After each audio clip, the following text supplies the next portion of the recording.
तर इकडे लातूर जिल्ह्यातील सर्वच 52 सोयाबीन खरेदी केंद्रांवरती सोयाबीन विक्रीसाठी शेतकऱ्यांच्या वाहनांच्या लांबच लांब रांगा बघायला मिळत आहेत। ज्यामध्ये मार्केटिंग फेडरेशनचे 16 तर प्रोड्युसर कंपनीचे 36 असे एकूण 52 खरेदी केंद्रांबाहेर सोयाबीन वाहनांच्या रांगा लागलेल्या आहेत। या सर्व 52 केंद्रांवरती शासनाने निश्चित केलेल्या 4892 इतक्या प्रति क्विंटल इतक्या हमीभावाने सोयाबीन खरेदी सुरू आहे।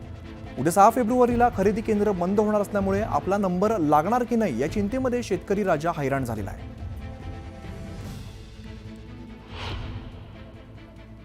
लातूर जिल्ह्यात सुद्धा सोयाबीन खरेदीमध्ये शेतकऱ्यांना अनंत अडचणींचा सामना करावा लागतोय।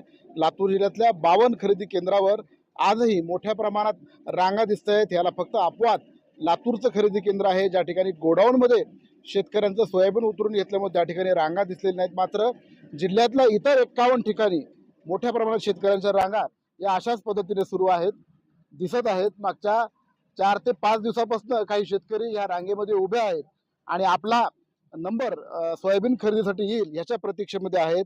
मात्र इतक्यातच आता 6 फेब्रुवारी म्हणजे उद्या खरेदी केंद्राची मुदत ही संपणार असल्यामुळं खूप मोठी अडचण शेतकऱ्यांची होणार आहे। रांगेत आपली वाहनं लागलेली असताना उद्या जर खरेदी केंद्र बंद झाली आणि आपली सोयाबीनची खरेदी जर नाही झाली तर करावं का, असा मोठा प्रश्न शेतकऱ्यांपुढे पडलेला आहे। सांगा किती मोठा अडचण होणार आहे। आता उद्या खरेदी केंद्र बंद होणार आहेत, अजून तर खूप मोठी रांग या सेलू मधल्या खरेदी केंद्रावर दिसत आहे। सर, आता शासनाने एकतर उद्यापर्यंत आपली खरेदी होणार नाही, तर इथून बाजारपेठेत गेल्यावर भाव कमी मिळणार आहे आपल्याला। त्याच्यासाठी शासनानं, महाराष्ट्र शासनानं केंद्राकडे निवेदन करून आपली तारीख कमीत कमी एक महिना तरी तारीख वाढवून द्यावी, त्याच्यासाठी शेतकऱ्याचा फायदा होईल। पण ही किती मोठी अडचण झालेली आहे। मागच्या 3-3, 4-4 दिवसापासून तुम्ही या ठिकाणी रांगेमध्ये उभे आहात, थंडीमध्ये उभे आहात। तर आता उद्या जर नंबर नाही लागला तर? नाही सर, कसं आहे ते आपलं शासनानं निर्णय घेते वेळेसच म्हणजे का बाबा जिल्ह्यामध्ये उत्पादन किती आहे सोयाबीनचं, त्यानुसारच तारीख दिली पाहिजे खरं तर। आता ते तारीख अजून वाढवून मिळालीच पाहिजे ती, कारण ते त्याच्याशिवाय पूर्ण शेतकऱ्याचं म्हणजे सोयाबीन जाणारच नाही।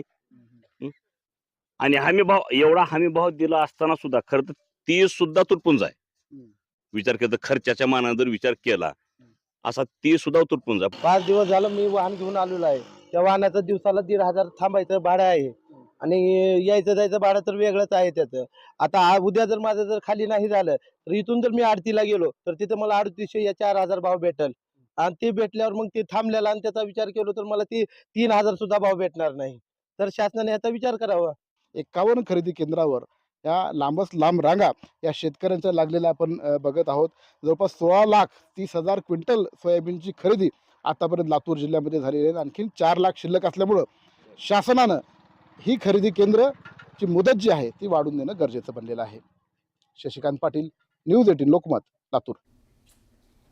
आणि आता बघूया टॉप 18।